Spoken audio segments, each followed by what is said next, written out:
everybody's got something that they're good at, and the hard part is just finding it. And I found out early that I was a good salesperson, that I really liked business.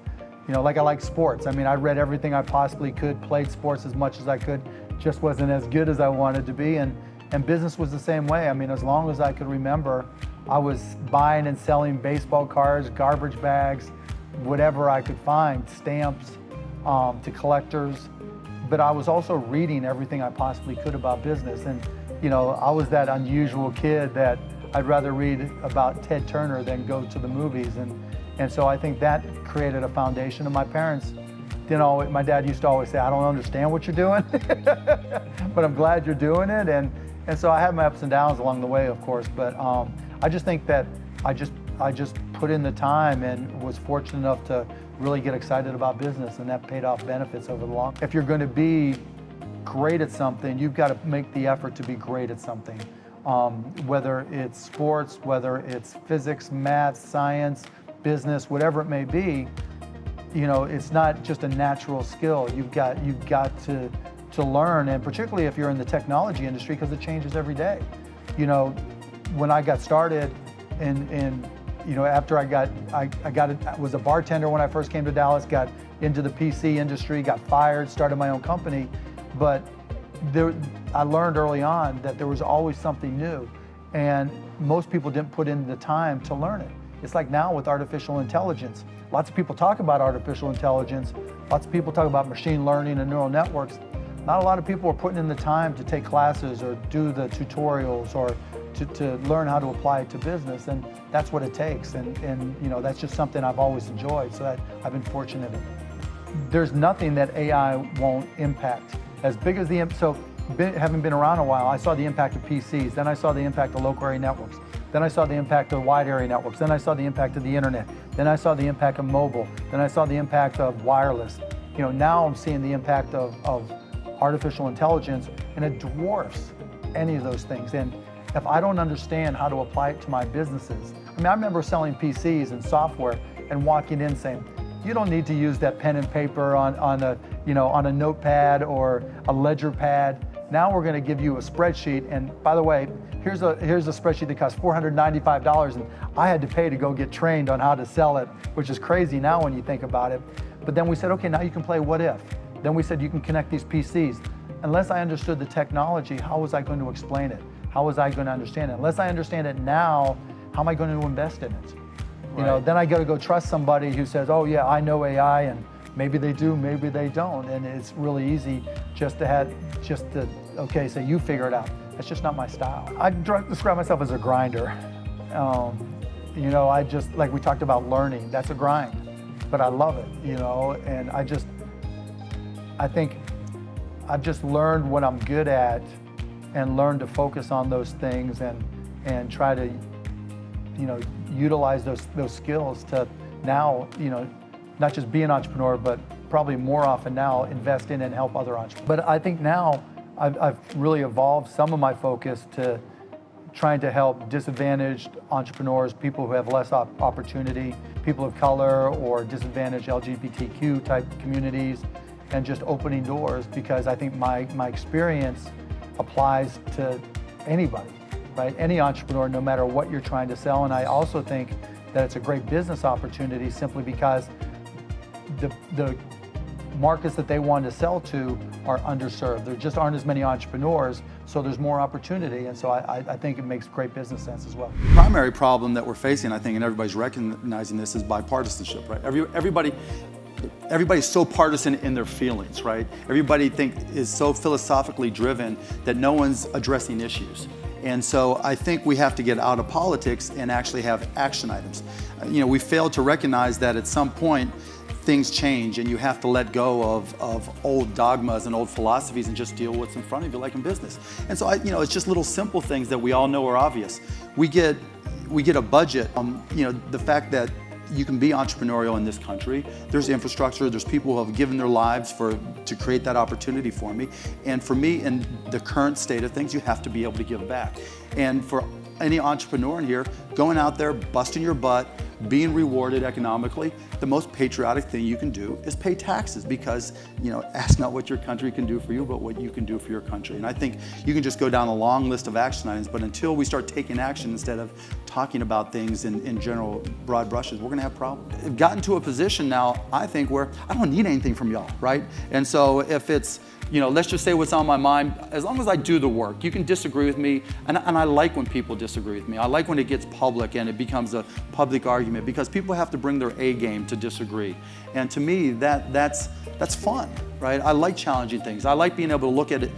My strength is not being out teching somebody else. I'm not gonna understand all the personalized medicine elements, even though I think personalized medicine is the future. I'm not gonna, be able to write code like, even though I used to. That's not me. I'm able to look at a business, drill down to it very, very quickly and understand what's going on and challenge it. And I like to challenge it. It's like day and date movies. The head of the movie MPAA said I was the devil because we wanted to release movies day and date with DVD and theatrical. So when he said it's horrible to do it the same day, I said, I'll kick your ass even better. Particularly in this day and age, if you turn on the news, everything seems like it's going to get blown up, right? Being nice just makes life so much easier. And look, I learned the hard way. I had to have my partner, Todd, came to me one day and he goes, I like to curse. He goes, I don't care about cursing, but you curse too much. Not everybody's as accepting as cursing as you are. Calm the f down. And I took that to heart. Not so much the cursing part, but it became apparent to me that the nicer I got, the more effective people around me got, the more productive they got, the more sales we had. I was undervaluing nice. I started my first company after I got fired from a job, and I was 24, just turned 24. My first real company, if you will. And I was always go, go, go, go, go, all consumed, right? Live it, eat it, sleep it, breathe it. And I knew people couldn't keep up or work as hard as many hours as me, but I wanted them to. And we were successful and we didn't have much turnover, but I could have done a better job if I were nicer. And broadcast.com, I got a little bit nicer, right, as things. But then once I got to the Mavs and some of these other companies, and Todd reminded me, and really told me, just nice works. And so when you find yourself going to work, when you're finding yourself dealing with customers, when you're finding yourself making decisions, we all get that agita, right? That feeling in our stomach, that tenseness, that stress at various points in times that we all have to go through. But sometimes you just need to calm the f down, right? Take a deep breath and be nice. Because you'll find out that people will do much more. If you reduce the stress of people and you're nice, you're gonna have such a huge advantage. No matter what your technology is, no matter how it compares, even if it's a download for an app, people will still have to deal with you. Your culture will come through. Being nice, being supportive, reducing stress, that all comes through even in an app. It wasn't like, oh man, I could lose all this. And so, and so it was just like, you just go for it. Now, later on, after I'd had some success and we got back and we started AudioNet, which turned into broadcast.com, the math was different. The equations, the calculus was different. It was like, okay, I'm investing a lot of my saved money into this whole idea of netcasting, right, or internet broadcasting in early 1995 when people didn't even know what the internet was. That was all risk because I literally was putting everything that I had on the line for something. People just laughed at me and said, wait, audio over the internet. You can turn on the radio. You can turn on a TV. Yeah, but you don't get it. No, that's just dumb, all right? And so being able to overcome all that resistance, because remember back then, A, you had to have a PC, B, you had to know what a modem was and install it, C, you had to know what the internet was, and then you had to download a TCP/IP client that worked over a modem and then connected to a browser that you probably didn't even know what it was or how to download it, and we had to take it on faith that all this was going to grow. Most people do a lot of talking and most people don't put in the effort. There's nothing you can accomplish in life with the right amount of work. The challenge is, are you willing to do the work? And the reality is most people aren't, but that's the opportunity, right? It's like people you know at school. Most people are lazy, right? They barely get through it, and so that creates opportunity. I tell my kids that A, if they want something, they're gonna have to earn it. Yeah. And B, if they don't work hard enough to earn it, I'm gonna sell them off as medical experiments. I've always been passionate. Some people thought, it's more OCD than anything else. I always did everything back-ass half-words. I like to challenge myself. One of the big things that all startups do is they lie to themselves over and over and over. Mine's faster, mine's cheaper, mine's better, mine's this, mine's that. No, it's not. And the reason it's not is because whoever it is you're competing with, it's not like they're ignoring you. It's not like, oh my goodness, this guy just started on Shopify in the startup competition. He's doing $1 million this year. Woe is me, I might as well close up the doors. What are they doing? I'm gonna copy what they're doing. And now you've got to stay ahead. And so, you've got to be very careful as an entrepreneur to be brutally honest with yourself. And those are some of the things that you'll hear from me as a mentor, that know what you know what you don't know, but you've got to know your business better than anybody. There's part of you that either wants to create a business or you obviously already have created a business. The hardest part is taking that first step, right? There's always that line, like I was talking about earlier, that you have to take a step past.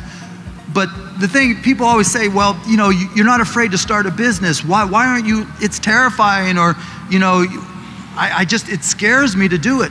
And my attitude has always been, if you're prepared, it's not a risk. Used to say, everybody's got the will to win, but it's only those with the will to prepare that do win. And the same applies to business.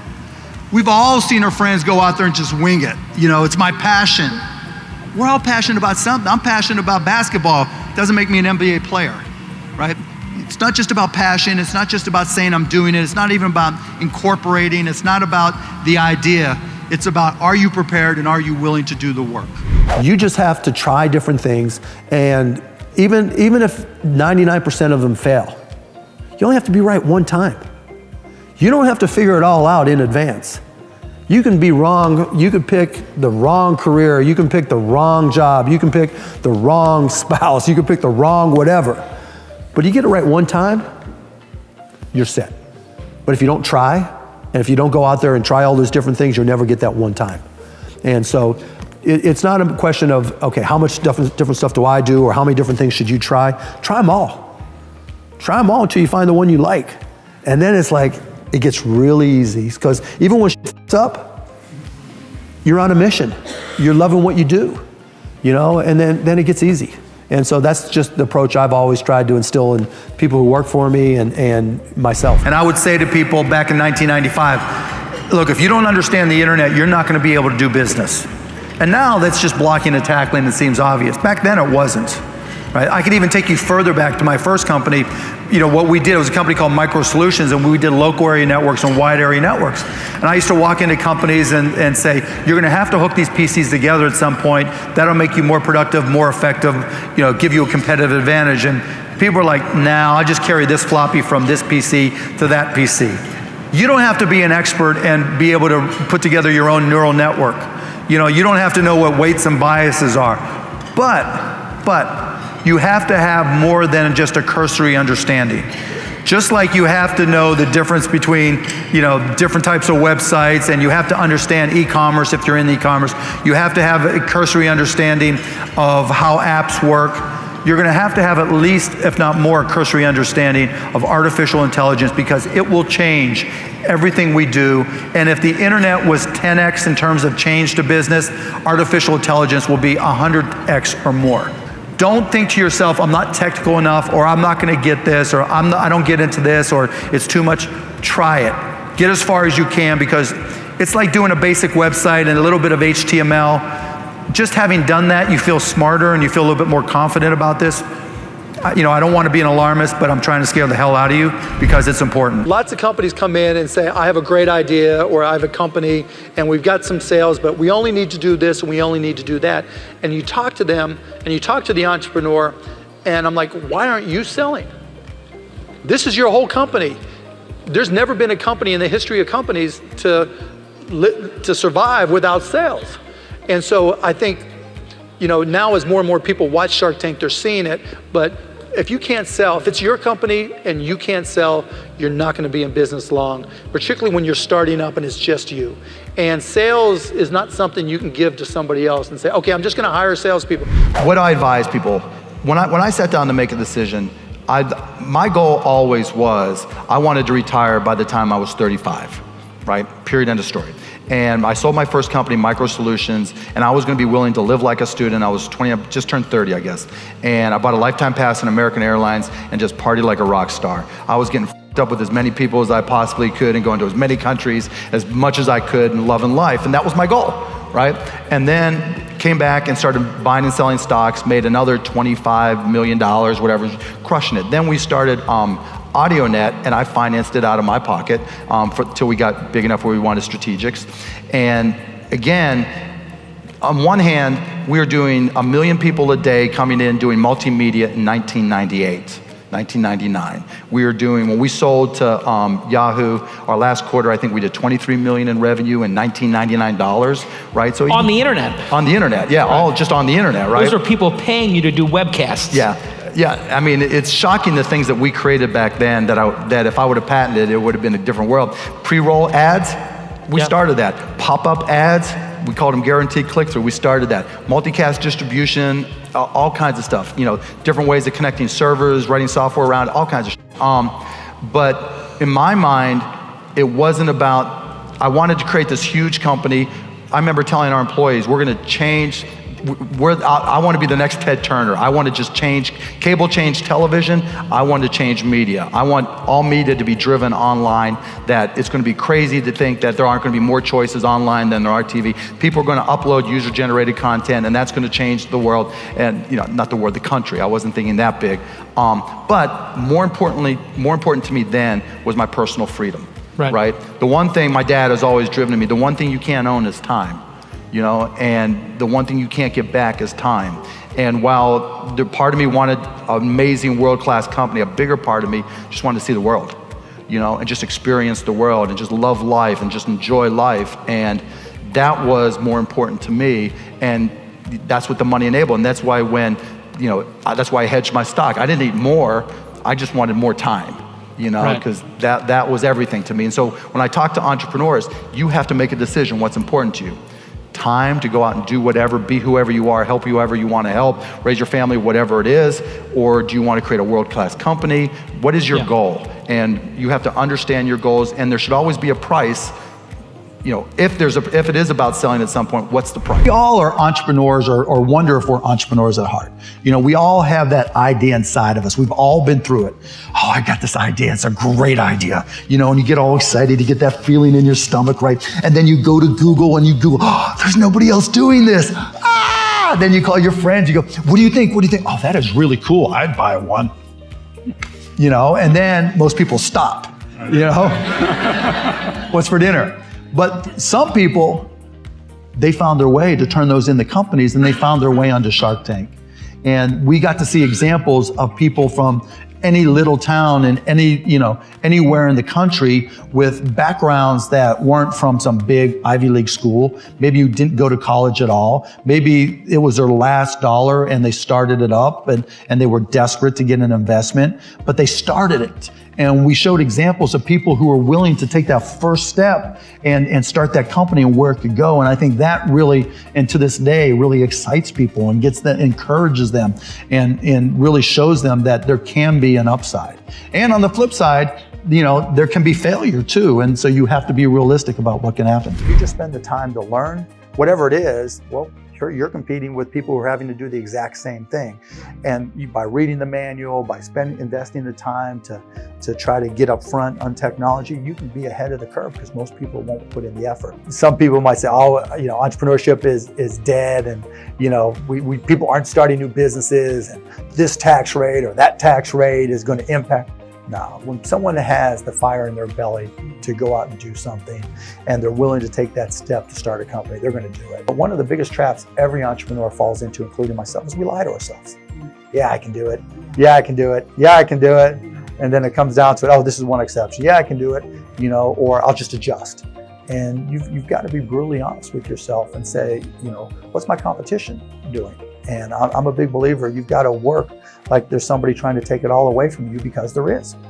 It's so much easier, faster, cheaper to start a company these days that someone is going to bust your ass if you're not working hard enough. And for me, the definition of success is waking up in the morning with a smile on your face, excited about the day. And it doesn't matter how old you are, if you're 12, 24, 44, 84, if you wake up and that big old smile pops on, you know, and it doesn't matter if you have to flick the cockroach away from the bed. If you're excited about the day, right, you're successful. You know, because most people, they set these line item things that they define themselves by what they don't have or by what other people have. And to me, that's crazy. You know, they find themselves in this grind to try to attain things because they think that's what it's about, rather than just saying, okay, what makes me happy?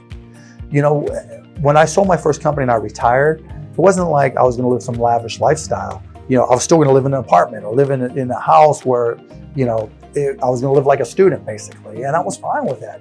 You know, I didn't need a bigger, fancier car. I didn't need the biggest house. I didn't need the biggest anything. You know, my car, I had the same car, whatever. You know, I was just having fun. And as long as I felt like I was going to enjoy my day, I'm good. You know, and now that didn't say, you know, I still, you know, as I was grinding through for 7 years without a vacation, I had my goals. But I was enjoying the process. Most people don't do the work. I got this idea. Then you talk to 10 friends. Oh, they love my idea. Oh, I don't know anybody. Do the work. You know, unless you're starting another car business, you know, you're gonna make cars or manufacture something, you know, even then, I mean, sweat equity goes so much further than anything else. But most people, you know, they're not willing to do the work. Oh, that's a great idea. Let's go have a beer. You know, it's a great idea. Let's go to the movie. You know, great idea. No, you're going to have to give something up to start a successful company.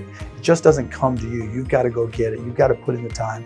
You've got to put in the effort. And, you know, you've got to do the work. And I just think most people don't. I just think a lot of entrepreneurs, they get excited about the idea. They get excited about the dream. They tell themselves because they're passionate, that's all that matters. Passion is the biggest lie to every entrepreneur, because all of us are passionate about something. And just because you get passionate about something that you can start a business in doesn't mean it's a good business. You know, don't follow your dreams, follow your effort.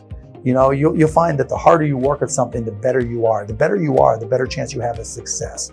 And it's not to say that you can't, you know, work hard and get great at something you're passionate about, but so many people. I remember being passionate about baseball when I was a kid. I remember being passionate about basketball. You know, it wasn't going to make me jump any higher or run any faster. You know, and there's been lots of businesses where I thought, okay, this is a great idea. And then when it came time to do the work, it didn't match up with me and I wasn't willing to do the work. You know, follow your efforts. Where do you put in your time? Where are you willing to work? Because you'll be shocked that that's probably your true passion. It's probably just not as cool or as hip or as dramatic or glamorous. And again, that goes back, entrepreneurs lie to themselves probably more than anybody. So do the work and see what happens. You know, I don't do a lot of meetings. I don't do a lot of phone calls. I don't do a lot of sit downs. I do almost everything through Cyberdust or email, and that makes me a lot more efficient and gives me a lot more time. In terms of people wanting things, you know, it's the best problem in the world to have. And so I try to be nice. I try to be considerate. But you know, people know me, know what's important to me and what's not, and either you fit in that or you don't. And I don't want to get them all bogged down in, you know, this little story or that little story and try to sound smart or be smart. I figured, you know, the things that have worked for me and the things that I use to motivate myself, if I could keep it short and sweet, people would actually read it. And you know, I get comments all the time. This is the first book I've read in years, and I read it all in one sitting, and that was my goal. What would you say is the number one reason why people fail? Not necessarily why they make it, the complete opposite. Right, lack of brains, lack of effort. Lack of brains, lack of effort. Yeah, they don't do the work. They don't learn, you know. When you walk in the room, when you start a business and you start to talk about somebody, you're never in a vacuum with no competition, you know, unless you're just extremely lucky. And if there's going to be competition, that means somebody else knows your business as well as you do when you get started. And if you walk into a competitive environment and they still know more about the business than you do and more about your customers, you're going to lose. But most people don't consider that. They don't do the work. They don't learn more about their industry. They don't know even about their business. I mean, And so you've got to put in the effort to know more about your industry than anybody else. And that's the brains part, and that's the effort part as well. Because look, if you're competing with me, you better know what you're doing, otherwise I'm gonna kick your ass, you know, and you're not gonna outwork me. And so, you know, the combination is usually what kills businesses early on more than anything. How is it when a person like you, is it still easy to make friends now? The guys when I first came to Dallas that were my friends then are my friends now. You know, I've got 3 kids, you know, so it's more, you know, my family just takes up so much of my time along with business. So I'm not, you know, and even back in the day when I was single, I was still successful. I could tell the gold diggers from the real friends. I mean, you know, it was pretty easy. You know, I process things very quickly, and that's always been my strength. I can identify what's going on typically faster than anybody and grind right through it. And plus, you know, because I force everybody to email or cyber dust, it's all coming from one flow, right? It's all one funnel. And so I'm not bouncing from meeting to meeting thinking, okay, what did we say in that meeting? We're having to take notes, and then we're having somebody take notes. You know, it's like, it's already in writing, it's in an email, and if it's in CyberDust, it's like having a face-to-face. And when I see it, I respond to it immediately. CyberDust forced me to respond to it immediately. And so that allows me to keep things organized and stay on top of things. And, you know, so, you know, anything that's unread, that's my to-do list, and that's how I stay on top of it. So, but in terms of speed of growth, it's really, you got to get that first customer first. And then when you get that first, what did you learn? Reiterate, get that next customer. And then hopefully as you learn more and more through the process, then the next one comes by even faster. If you're going to have and run a business, if you don't understand accounting, you're already behind the 8 ball. Can't you hire a guy that knows how to run But then accounting? they still have to communicate to you, right? I mean, there's people that don't understand the concept of, you know, the difference between profits and cash. You know, oh, your accountant might tell you you're profitable, but your cash is going down. You know, not understanding a breakdown. If you're so self-motivated that you can take an online course in accounting and teach yourself everything, you're way ahead of the game anyways, but most people aren't. And I'm not saying you have to go to Indiana, I'm not saying go to an expensive school. I don't care if you go to a community college and take accounting and spend $99 for the class. Just, you know, spending the money forces you to be more obligated to do it. But accounting, finance, lesser extent marketing, sales if the school offers that, these are all that's the language of business. And so while it's possible to teach yourself these things, and while it's possible to hire them, when you're starting your own company, you don't want to have to spend money hiring an accountant. Your cost of opening up a business drops, but even more important than all that, that's the blocking and tackling, that's the language of business. You know, the thing I learned at Indiana that was more important than anything else, I learned how to learn. And learning became far more important to me, because the one certainty in business is that it's always going to be changing. If you're not always learning, to this minute, if I'm not continuously learning, if I'm not just absorbing as much as I can absorb, someone else is going to kick my ass. I've failed more times. I've been fired from more jobs than most people have had. I mean, I've been called a dumbass idiot that'll never accomplish anything. Oh yeah, are you kidding me? I got fired. And did you deserve to be not called names? But it didn't matter. It didn't matter. Yeah. You know, it Yeah. was what it was. You know, I mean, whoever's in charge is in charge. You know, to me, the definitions of success isn't how much you have in the bank. It's not, you know, what you drive or how you fly. It's, do you wake up every morning with a smile on your face, excited about your life and excited about the day? And to me, that's the goal every day. And so far, you know, knock on wood, you know, that's what I've been able to. There's nothing you can do about it. You think for a second, is there anything I can change? You think for another second, what have I learned so I can do it differently next time? And then you move forward and say, what are our options? You know, I'm a big believer you have to re-earn your business every single day. You have to look to see whether or not you need to reinvent your business every day, because there's someone out, there's some 12-year-old, 8-year-old going to UT, SMU, all these great things I just talked about, this great talent, and they're out there trying to kick your butt. Right? And if I'm going to stay ahead, whether it's the MBA or any of my companies, I have to keep on moving forward. Differentiated and unique. You've got to know what your core competency is and be great at it. I think what people fail to realize is that there's got to be a defining feature of your company, and you've got to be the best in the world at that.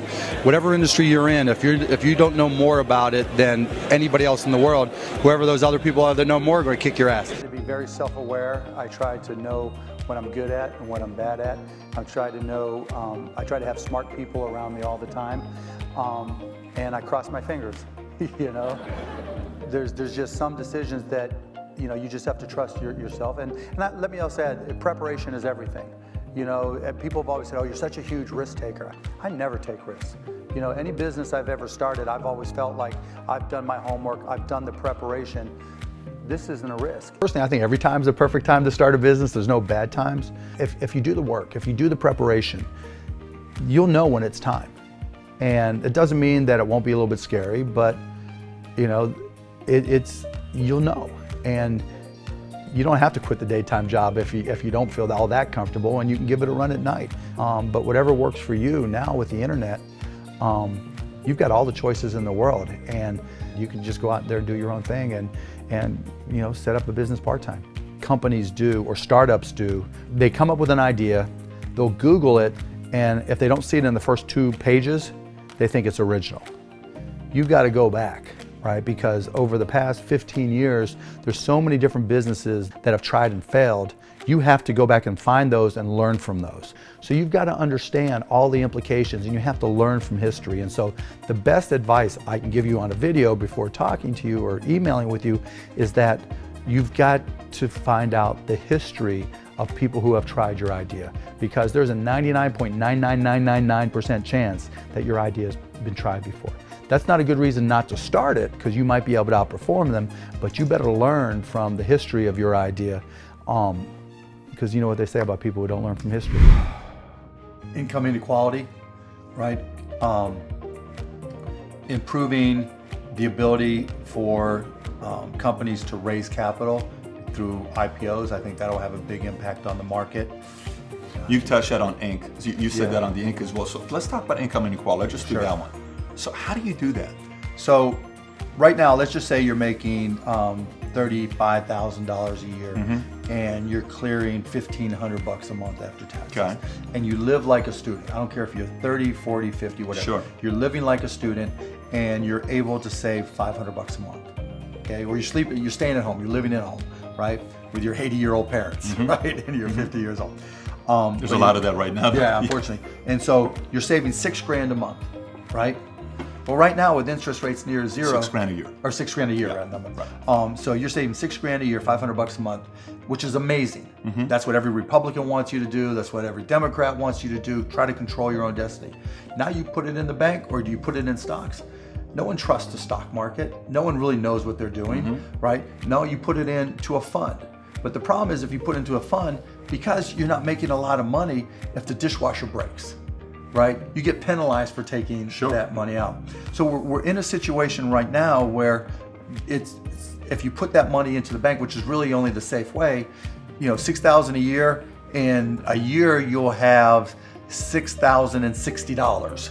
Right? Sure. You're just not ever going to If that, right? And the point being is, you're never going to improve your place in life, right? Where the 1% really, the reason income has become so unequal is I can hire anybody I want to help me pick the best investments. Now I do most of it myself, but I'm decent at it, right? So I can put my money in stocks, I can put and hedge against the risk, I can put my money in whatever, but I'm liquid, so I don't have to worry about the dishwasher breaking. Got it. If you have $6,000, how are you going to keep up, right? How are you going to improve your position in life? Even if you spent 20 years saving $6,000 a year, that's $120,000, but you've earned $1,500 in interest that whole time, right? And while $120,000 is good, you're not going to be able to live off of that when you hit 65 or 70 years old, right? Not at all. So part of the challenge is, how do you allow people to accumulate capital without the risk of waking up one day and not being able to get the money out for their dishwasher or their car, or paying for their kids' school, right? Or not, or finding that the stock market is way down and they're basically wiped out.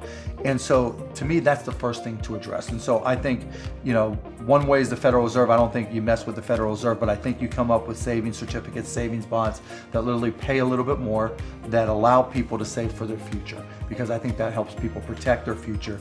That allows people to build more of an asset base, and that takes them, you know, gives them a comfort level that they're going to be able to survive as they age and take care of their expenses.